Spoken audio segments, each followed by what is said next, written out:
এখন এই দুই সেনাকে আটক করার পরে নানা রকম তথ্য জেলেনস্কি প্রকাশ করছেন এবং তিনি যেসব কথাবার্তা বলছেন, যেসব তথ্য দিচ্ছেন, বলার অপেক্ষা রাখে না যে সেসব তথ্যগুলো স্বাধীনভাবে কোনো গণমাধ্যমের পক্ষে যাচাই করা সম্ভব হয়ে ওঠেনি।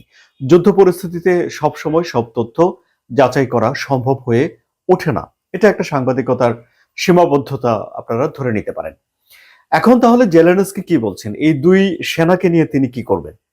তিনি একটা পরিকল্পনা প্রকাশ করেছেন, যে পরিকল্পনাতে তিনি বলেছেন যে এই দুই সেনার বিনিময়ে তিনি রাশিয়াতে আটক ইউক্রেনের সেনাদের মুক্তি চান, অর্থাৎ একটা বন্দি বিনিময় তিনি করতে পারেন। উত্তর কোরিয়ার এই সেনারা তারা যদি ফিরে যেতে না চায় তাহলে কি করবেন জেলেনস্কি?